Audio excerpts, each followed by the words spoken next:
The iPhone 16 Pro Max boasts the largest display ever in an iPhone at 6.9 inches as well as the longest tested battery life of any iPhone yet. We also appreciate the camera upgrades and camera control button, but Apple Intelligence lacks that wow feature for now and the charging speed could use a boost. I have been a Pro Max user for years since the iPhone 11 Pro Max, but after testing the new iPhones, I'm actually torn about the iPhone 16 Pro Max. It has the largest display ever of any iPhone at 6.9 inches. Yes, the thinner bezels help keep the device somewhat compact, but it is still taller, wider and heavier than the iPhone 15 Pro Max, which I thought was the near perfect size and weight for a big screen phone. I have gone from feeling like I cheated the system to feeling slightly cheated. This might be an unpopular opinion, but I think the new Pro Max is a little too big, at least for my hands. It's more of a stretch now to do simple things like scrolling through web pages or TikTok, and once you put a case on your iPhone 16 Pro Max, it's like a mini tank. The good news is that the Pro Max is built to be more durable. In addition to having a titanium band, Apple claims that the improved ceramic shield display on this model is 50% tougher than the last generation. We can't drop these units, but on paper it's encouraging. The iPhone 16 Pro Max comes in 4 colors: titanium white, titanium black, natural titanium, and desert titanium. Our iPhone 16 Pro came in the natural, which looks fairly modern, but I prefer the desert color as it pops more.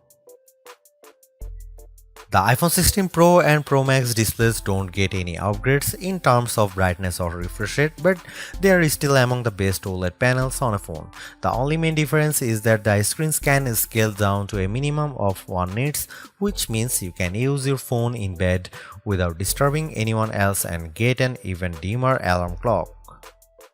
Otherwise, the new iPhone 16 Pro Max screen is largely the same, allowing the Pixel 9 Pro to surge ahead in terms of brightness.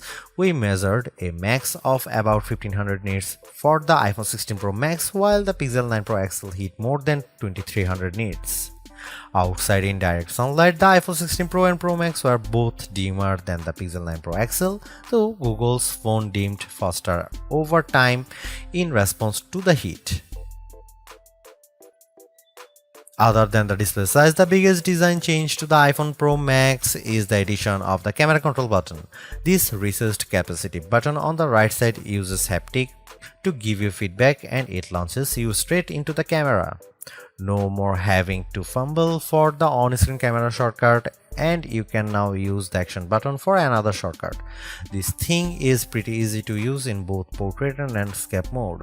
So what can you do with camera control? A lot, actually. A quick press snaps a photo and a long press starts recording a video, but I'm not a fan of the fact that the video stops when you take your finger off the button. You can also slide your finger across the button to zoom in and out, which is pretty smooth. Not as smooth is the double soft press, which launches a sub-menu of various options, from tweaking the depth and exposure to toggling between multiple photographic styles. Camera control works well, but applying just the right amount of pressure and remembering what a single press and double press do takes practice. I also wouldn't recommend taking macro shots with the camera control, as it shook the camera when I got super close to a subject. The iPhone 16 Pro Max gets a bunch of camera upgrades, starting with a new 48 megapixel fusion camera for the main shooter that's designed to read data faster. The result should be zero shutter lag and faster focus. I took some shots of people passing by on scooters and moving taxis at the same time on the iPhone 16 Pro Max and iPhone 15 Pro Max, and the new iPhone was indeed faster. The results were not necessarily sharper though, as you can see in this side-by-side comparison. Here are some camera samples of iPhone 16 Pro Max.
The iPhone 16 Pro Max's video gets an upgrade with 4K video capture up to 120 frames per second, and there's some pretty neat things you can do with that footage.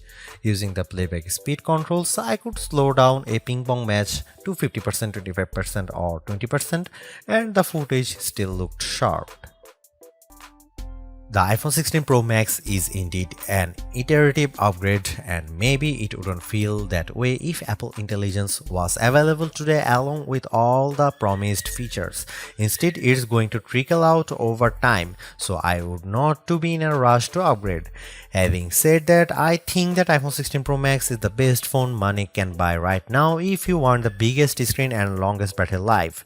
It lags in zoom versus the S24 Ultra, but you get more endurance, better camera quality, and plenty of creative features like photographic styles and audio mix.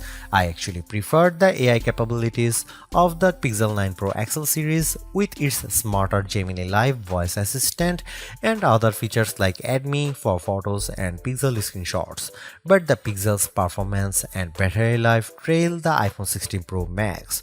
For me, the iPhone 16 Pro Max retains its title as the best phone, but it's not because of Apple Intelligence.